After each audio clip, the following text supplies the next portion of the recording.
I would just like to ask you what you think makes you so willing to contribute and pack into the stream of life. What do you think it is about you, or how did you come to be the person you are today? The long version or the short version? I think the biggest thing, and I've been thinking about this a lot lately, of why I have such a passion, and so many people keep telling me, like, you should charge for your advice. You should you should start a business to teach people how to do this. But it was never about the money or starting a business, teaching people what took me years and years to learn through lots of trial and tribulations from my past. I didn't have anybody there to help me through things. I didn't have anybody to hold my hand through it. And I prayed and hoped all the time that I would find that somebody to help me. And now I'm in a position where I can help others. So it's more of a rewarding, like a self-fulfilling type of thing when I can help other people with expecting really nothing in return. I mean, it's the mantra giver's gain, honestly. It probably didn't take long for you to become someone else's hero. I mean, just being who you are and having that energy about you and your willingness to inspire and help others. But Mike, I'm wondering, who's your hero? Who do you think is who's your hero? Who inspires you? That's a great question. I don't know if there's one in particular person, honestly. I think that I take little bits and pieces of inspiration from everyone that's in my life and in my tribe, and they just sprinkle it down onto me. I've never been one of those people that admired or looked up to one individual and wanted to mimic or copy what they did. I wanted to take bits and pieces of everyone around me to create one entity. Like, you know, each person has something very special and unique about them, and that's what I wanted to take from them. Do you have somebody that you looked up to, or that was your inspiration? Because that's a hard question. Yeah. I liked your answer because that way I don't offend anybody. Not hurting people's feelings. I just think that there really isn't one person that I've ever looked at and said, man, that person has their shit together. Because nobody really has it all together. You know, different people have like different portions of life together, and we're all still learning every single day. So I don't think you would offend anybody. Actually, there are a few people that have benefited or contributed the most to my life, and most recently that they're just close friends of mine. And a big part of my past, as you know, is I've struggled with alcoholism and drug addiction. And through my constant spiritual development and always working to go further in my own personal journey, I have been able to identify all my problems, right? And that's all, that stems all from my ego.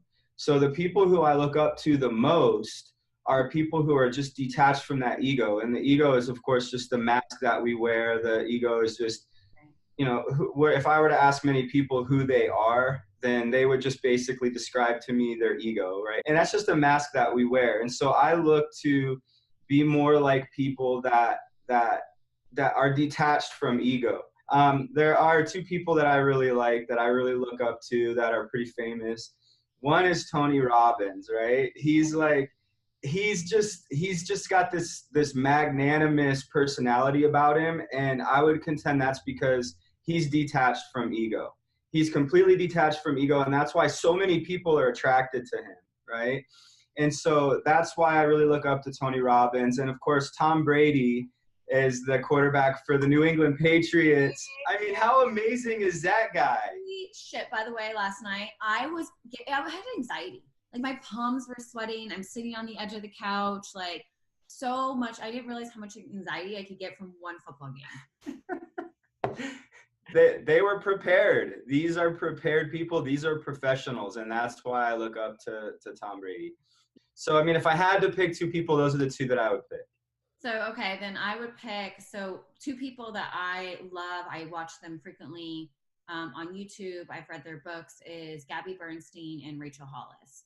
So those would be two women that are, you know, entrepreneurs, mompreneurs that are going out there and they are overcoming obstacles and struggles. Like Gabby Bernstein was a addict.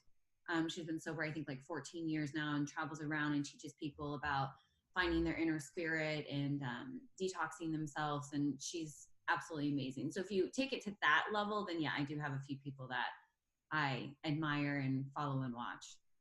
you put your whole family out there on your social media profile. You know, you open yourself up. But one of the things that's easy to see is just how engaged you are in your work as well as your kids. And I know you're out there having a good time because we met at a basketball game there. That was a really good time. So my question to you is, how do you maintain such a healthy work-life balance? I think the rest, everyone else would beg to differ. Like my children would beg to differ. I work a lot. I do. And because I work from home, there's never really that disconnect. You know, I'm always like, if the kids are sitting down playing games or watching TV, like I'm on my laptop. So I feel like I really don't ever stop working. So what I try to do is create special events or experiences with the kids, like the basketball game, taking them out. I'm disconnecting, they're disconnecting, and we're really spending time together. At home, you know, we try to do family dinners. We try to cook together. Of course, my kids are addicted to Fortnite, so it's hard to get them off their video games. And I'm guilty of it. So they're on their video games. They're distracted. They're occupied. So no big deal. I'll just go over here and I'll work, and they won't even notice. But they do. What I should be doing is I should be going in there and telling them, "Get your asses off Fortnite. Let's go hang out and play a card game," which we do. We do that.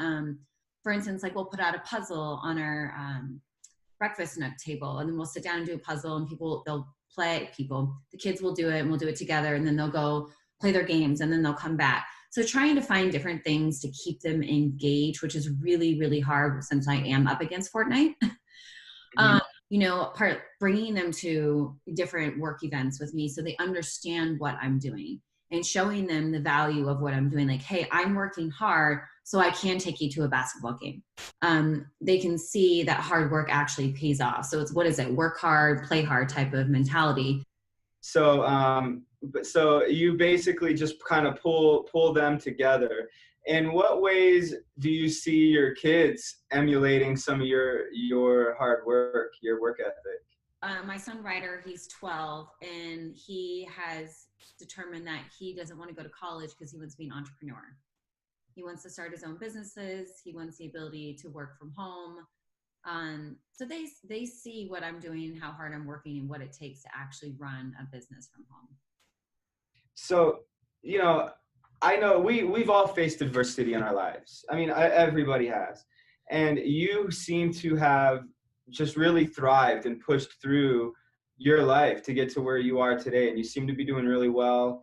So where do you find your strength? Where does Ashley's strength come from to push through those moments of adversity when your back's up against the wall? That's a great question. So I think I'll go back a little bit. Sorry. I remember standing in my kitchen when the older boys were 1.5, I think they were 2 and 3, or 1.5 and 2.5, whatever. And I had just gotten laid off from my job. I was working in the mortgage industry for Wells Fargo, and I was working like in the major call center, and they laid me off. And I'm going, what the hell am I going to do? I'm a single mom of 2 kids. Like, I'm going to go on unemployment. And at that time, I think unemployment was $200 a week or something. And my apartment payment was $900 for this little 2-bedroom apartment we had. Mm-hmm. I was like, all right, I'm going to go. I'm going to do that. I'm going to get on unemployment until I could find a job. But the economy was shit then. It was 2008, and I was in the mortgage industry. I mean, it was really, really tough. I got on food stamps, which was probably one of the hardest, most, talk about deflating your pride. You know what I mean? Like, I was already upset because I was a single mom. I'm taking care of kids. I have no job anymore. So I got on unemployment. I got on food stamps despite every ounce of me that didn't want to. I needed to. And then I thought, well, it was during the holidays. It was the end of November that this happened. So I thought, what I could do is I could help other moms who are working and they can't afford extra daycare because, kids are out of school for like not spring break, but for fall break and Thanksgiving, whatever break. So I started reaching out, and I started like a little mini in-home daycare where I was just helping other moms when they needed help while I was looking for a job. So I scraped by. I didn't get to go out. I didn't get to have any fun. And I didn't have cable. So it's not like I could sit there and watch TV, and Netflix wasn't popular, or I don't even know if Netflix was around. So I was just bored as hell. I'm sitting there in my house going, okay, these two little kids, I can't go out. I can't do anything. I have no money. I'm stuck here. And I just remember thinking, like, I never, ever want to be in this position again. Never. No matter how hard I have to work, I will never be in a position where I have to live off the state, food stamps, and, ask people to take care of their kids for money. Now I want people to drop their kids off here if they have things to do, and not ask them for money. In fact, I want to take their kids to go do fun things like the basketball game. So I think that was a defining moment in my life 10 years ago. And I said, that's it. So did it turn me into a workaholic? Yeah, it definitely did. But and the inspiration, I guess, your question was, what's the inspiration that keeps me going? I don't ever want to find myself in that type of situation ever again. So I've relearned my finances. That's why I started multiple businesses, because, I have a full-time job, but then I have businesses on the side. What happens if my company one day just shuts their doors? You know what I mean? At least I have other things on the side to rely on and money coming in. So it took a lot of hard work, a lot of tears. And I think that's kind of where I've been today. I had to become broken completely and broke in order to get to where I was today, for sure. It didn't just happen overnight. It wasn't a silver spoon that was given to me. It was something I had to work for.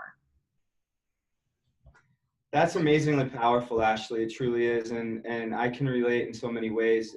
All of the wonderful things that I have in my life seem to have come on the heels of some major catastrophe, adversity, or whatever. It's like, I like to use my hands for this. So it's like, I'm together, right? And I'm a solid guy in certain moments. And then I go through this chaos or this disorder, and it's like my whole world gets pulled apart. But then I come back together and restored at a higher order, right? And it seems I hope one day to find a way to going further in my development, devout of pain and suffering, right? Just through and really what I'm working on and ways to do that, and experimenting on ways to do that, is drawing inspiration from other people like yourself. So that was an amazingly powerful story. Thanks for sharing that. Thank you. And you have, I love your analogy. It's like you have to fall apart. I mean, you've heard it before. You have to fall apart to fall back together. And that's, you did fall apart as well in your life. And now you're using that strength to fall back together and create kind of can I call it an empire, or call it what would you call your business? I mean, it's an organization. It's our organization, our company, our program. So typically when I refer to Paramount Recovery Services, I just say our program. So your program is out there to help other people who are going through recovery as well? Yeah. Yes, absolutely. So the space that I'm in, that I found it most rewarding for me personally, which is why I chose the space, that there are many facets to substance abuse treatment. There's detox, stabilization, there's inpatient treatment, there's aftercare, where guys typically live in a house, they manage their life, they learn life skills, or they get to apply their life skills, and they go to group therapy a few nights a week. They have access to a therapist, a psychiatrist if necessary, around the clock supervision with behavioral health techs. So really what we do at Paramount Recovery Services is we allow these guys the opportunity to practice their communication skills, to practice assertiveness skills, to take risks in spiritual development, different things like that. Go out and experiment with dating, asking girls out on dates, because that's a potentially dangerous time. I mean, for anybody, really. I mean, I'm sure you can relate. You get into a new relationship, it's new, it's fresh, right? And it's like, it can be all consuming. Well, that's dangerous for an alcoholic or a drug addict, because the number one thing has to be recovery. So getting these situations where they're set up for success, where they can come back to our program in the afternoons or the evenings and talk about that stuff. And they have access to a licensed therapist or a psychiatrist or behavioral health tech or me, to talk about these things, or each other, the power of the group. So that's really what we do at Paramount Recovery Services. And that's why I love it so much, because these guys at this level of care, the fog is kind of lifted, and they're out there actually doing the deal and not just talking about it. One of the things that I found the most frustrating while in prison is everybody talking about what they're going to do, right? What are they going to do? And it's just so damn irritating to me. It's like, no, what are you doing? What are you doing now? Because yeah, you might be in prison, but there's a million things you could be doing, you know? And it's like a lot of people out here in the free world, they say, oh, like if I just had enough time, right, I could do X, Y, and Z. But then people are in prison going, well, when I get out, I'll be able to do X, Y, and Z, and I'm going to do this. Or it's like, no. And you could do stuff now. And that's why I love this level of care. It's because, like, instead of, I'm not knocking treatment, because that's necessary. These guys, they need to be in a protected environment. They have to become stable in order to be able to perform at the level of care that's provided by Paramount Recovery Services. But that's where rubber meets the road. And so that's why I love it so much, because it's about action, and I'm an action guy. Well, and you created this while you were incarcerated, correct? Yes, absolutely. Yeah. So prior to my incarceration, I owned the same type of program, and I got sick. I got prescribed Xanax and Oxycontin, and that led me, I'm in recovery, and that led me kind of down a pretty dark path. And Xanax, benzodiazepines, they go to work on the same area of the brain as alcohol does. And so it's really no surprise. Pride in my ego kept me from telling people that I was suffering. And I didn't share that stuff because I was afraid of losing everything that I had. I put my fiance, I put my business, I put all of that stuff that I was afraid of losing in front of my own recovery and in front of myself as an individual. I did not care about myself enough, to be honest. And I thought I was trying to protect my fiance at the time, my businesses and all that kind of stuff. But I lost all that stuff anyway. And I ended up in prison. I got into a fight with a police officer one night while drunk. And, I got I got sentenced to 8 years for that, 8.5 years. I had to serve 7 years of an 8.5 year sentence. And it was a very positive experience. I could talk a little bit about it, but while I was in there, I would get these in recovery magazines, and I would see so many people that were actually being involved in other people's lives, and it was all a treatment type stuff. And my father passed away while I was in prison, and he left me a little bit of money. And I remember thinking one day, I'm looking through these in recovery magazines, and I thought to myself, like, man, I would really love to have another program put together to really help people continue to go further and have some sort of involvement again in this. And I'd been working with a guy named Kevin at the time, and working with him personally, helping him in his development and stuff. And he was in prison with me, and he wasn't quite sure what he was going to do when he got out of prison. And so I started working with him, and I just asked him if he would be willing to meet certain contingencies for himself, like complete a program following prison, and get like just a regular standard recovery job and start to put first things first and all that kind of stuff. If he were willing to meet these contingencies, would he be interested in partnering up with me at some capacity to create what is now Paramount Recovery Services? And I could see that request had an emotional impact on him. And that made me feel so good. It's like that made me love him even more, because it just made me want to do more for him. And I could see the passion that he had in trying to work for and help other people in their recovery. So I started to train him on how to help people go further in their recovery, the importance of developing a 12-step program of action in their lives, and how to help other people achieve that.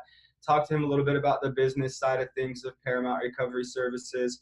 And I worked with him for several months.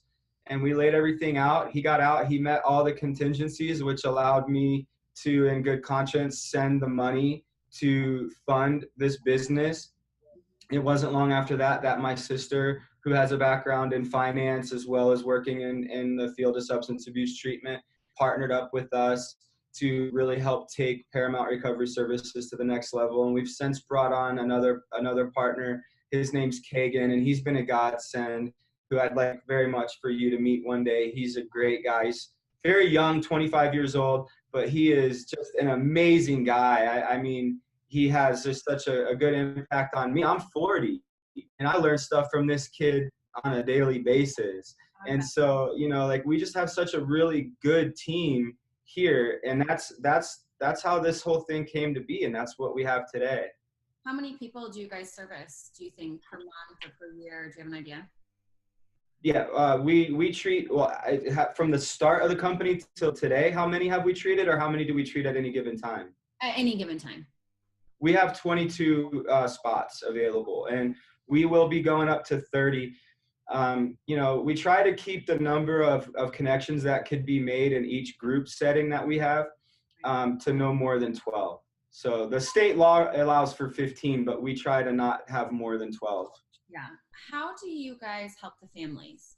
Because coming from a position where I was affected by other people who had a drug addiction and were incarcerated, there's, not to sound selfish, but you're helping the person that's getting recovered and getting recovered. But what about the families who had to go through all this, who are learning?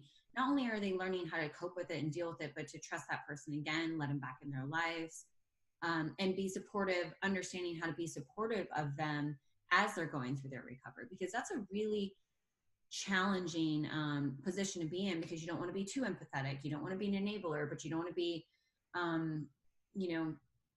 there's so many different ways that you could approach that. And it was really, really hard for me to go through this and understand and put myself in an addict's position in order to help them grow and us grow together as a family. So do you guys do anything like that or help people? Absolutely. So we start initially with the client. So we have a client-centered approach here, and we treat the client first. Then we look at the impact that client has on our group here. And then beyond that, as far as the individual and their family is concerned, we recognize that these clients, they're an extension of the family. The unfortunate thing is it's not always that easy to work with the family, just because a lot of families look at the problem as it's the client's problem. It's difficult at times to show the families that no, that this is a family illness, and we need to work together to help your son, brother, or loved one. So is this a paid, like, do your clients have to pay to go through this program? Yes. We are a private facility. We do a tremendous amount of scholarships. We're not concerned with the bottom line. Our only concern really with the bottom line here is to make sure that we can keep the doors open for future clients. And we do have a cash rate, a very reasonable cash rate for the services that we offer, very, very competitive. And which is intentional. But we bill insurance as well. We're able to bill insurance. Oh, that's nice. Do you allow other people from the outside to come and volunteer? Like if I said, hey, you know what, I want to come up there, I want to volunteer, or participate in some sort of way. Do you allow, I call myself an outsider, do you allow outsiders to come in and observe and help? Or we actually pay people to come in. Any kind of diversity that we can bring to these individuals to help them go further in their development, we're all for it. So yeah, that's super awesome. That's something I would want to be involved in, like especially like the family portion of it, helping the moms understand like why their husbands are going through recovery, or their sister, or I don't know what your demographic is up there, people coming through, but having somebody from the outside who's experienced it. Like I've lost my house, I've lost every ounce of money that I ever had, I've lost friendships. I mean, I've been through it all. And one of the things, at the end of it all, and I didn't, like I said, I didn't have the help, was I had to forgive. And so many family members just constantly hold that over their head, like, you're an addict, you're an addict, you're an addict, you will be for the rest of your life, which perhaps is a true statement. But being the person on the other side, the supporter, the family member, it's like, I can't look at them that way. Just forgive them and move on. So do you guys teach people, the families, how to do that, how to understand that? I mean, I get like the 12 steps and mirroring and showing them, but truly teaching them how to emotionally understand what their family member is going through. Yeah, absolutely. So there's a tremendous amount of educating that goes on. I just think that you would bring a tremendous amount of value to helping these individuals understand, and give them someone to relate to and all that. And so, that goes a long way. I mean, they're educated by the therapist. We have two therapists that work directly with our clients, behavioral health techs that work directly with our clients and carry some level of credential to be able to work directly with our guys. On the family side of things, the same thing is true. We don't just, you see, because we don't just use the 12 steps as a cop out and say, like, just go and do meetings and use the 12 steps and that's all you need. Because if that's all they need, then why are they here with us? Right? But then again, on the other side of that coin is some people have been able to do it with just the 12 steps and things like that. That's no different. And this is my analogy. So that's no different than if you want to learn how to golf. Yeah, many people have taught themselves how to golf by going to the driving range on their own. But if I have a chance to go learn how to play golf from Tiger Woods, well, I'm going to go learn how to play golf from Tiger Woods. So when we're talking about our lives and our survival, why not try to increase your chances on all fronts? So when people come to Paramount, they do get the exposure to the 12 steps, but they also get a full team of people that helps them get the education they need, but holds them accountable to that application, to them applying these things in their lives. And the same is held true to the families. The only difference and disconnect is many of our clients come from out of state, and the demographic is 18 to 35 primarily is our age demographic. The downside to your question, though, as far as educating the families goes, is we can't really necessarily hold them accountable, right? So like if we make suggestions or give them education, we don't really know if they're applying it unless we see them co-signing their child's or brother's or husband's BS. Yeah, absolutely. I mean, the families do come here. It's just not like a weekly thing. Right. How long does the average person, and I guess I can't even use the word average, but what is the expectation from a person starting until they graduate or able to move on? Does each person have a different level of when they're ready to go? Is there a standard 12 weeks, or what does that look like? So there is there is a time. The average length of stay for our guys is 2 to 4 months. So guys are with us for a little while, and they usually come to us after being in treatment for anywhere from 30 to 90 days. So we take them from where they are to where they want to be. We begin with the end in mind. So when clients come to us, they are usually getting referred to us by a primary treatment center, typically, or the families, found us online and they wanted to give their child the best chance at achieving a lifetime of sober independence. They want to send them to an extended aftercare program. They call us. So when the client comes to us, they come to us with the discharge plan. We take that plan. Yeah, we take that plan and we make sure it's applied in these clients' lives.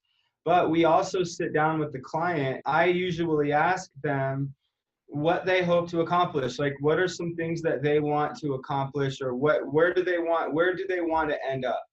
And so we look at and we tailor a plan for these individuals with budgeting, case management, different things like that to help them achieve those goals. And we do it from a perspective of we take a clinical approach to that as well. So if this client has behavioral issues, we make sure that we tailor a plan to help them achieve the goals they set for themselves, but with a clinical perspective on it, as well as the case management and life skills take. Anywhere from 2 to 4 months, depending on what they're, where they are, what the objective is, and all of it encompassed. That's Yeah. awesome. Like, I'm so excited. I cannot wait to like participate and like come check out the facility, see what it's all about. Plus Prescott is amazing anyway. So I love going up there, any opportunity that I can. And, my objective or my goal with when we first started talking and when you called me and then when we decided to do this joint call or video call to share with others is to let people know that that your facility does exist, that you have the ability to help others, even if they don't want to go to your facility, because you have your website, you have your daily blog where you're constantly writing inspirational stories and experiences, which is awesome. And like I said, I would love to be involved in some sort of way as well on the end of being, that family member who is, helping other people understand that position, as well as, I don't know, kind of being like what's the word I'm looking for? Not like a guiding light, but being like a light of hope, I guess you could say. Mhm. Um, Yeah. well, because I've been there. I mean, it was a really long 10 years. When I say long 10 years, it was like, I felt like I went through recovery the past 10 years, like, quite honestly. Yeah.